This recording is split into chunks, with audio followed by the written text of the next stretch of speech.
Today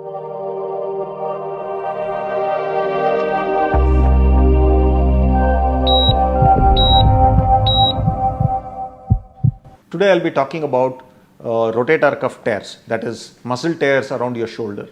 Shoulder problems are very common, and one of the common causes for the shoulder pain is a muscle tear around the shoulder. Now this is just a model of the shoulder. This is the shoulder blade and the arm bone. The structure of the shoulder is in such a way that the muscles come across your shoulder blade and come on attached to your arm bone. So there are primarily 4 muscles which we call as the rotator cuff muscles, and the job of the rotator cuff muscle is to lift the shoulder in whatever direction. So depending on which muscle is pulling, your hand goes up or forward, backwards. That's the way the shoulder functions.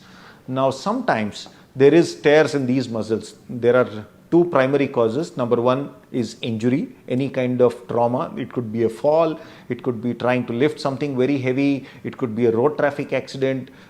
These can tear the muscle. Sometimes it might be what we call as degenerative. Degenerative tears are usually in the elderly, in the 60 plus age group, where the muscle is becoming weak, and relatively insignificant trauma, like sometimes the patient does not have realized how the injury happened, and that can tear the muscles.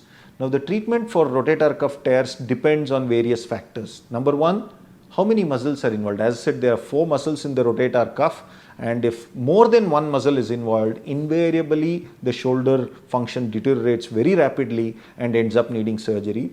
If it is a partial tear and a very small segment of the muscle which is torn, then we can treat it with a physiotherapy and rehab program.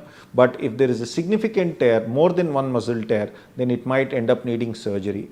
But not to be worried, because surgery these days we only do it arthroscopic, or what we call as a keyhole surgery, where we can look at the muscle very nicely, we can mobilize the muscle, repair it. So it is almost a pain-free procedure. One day in the hospital, patient is on a sling for a few weeks, and after that they get back to most of their recovery. If the rotator cuff tears are not diagnosed or neglected and not treated, then it can lead to a serious condition, what we call as cuff arthropathy. It is a specific kind of arthritis where your shoulder function deteriorates very rapidly, and it's a very painful condition. So if you have a shoulder issue, get it checked by a shoulder specialist. Make sure, if it is a rotator cuff tear, ask your doctor whether it needs a surgery or it can be treated by conservatively, and if at all a surgery is needed, arthroscopic repair gives wonderful outcomes. Thank you.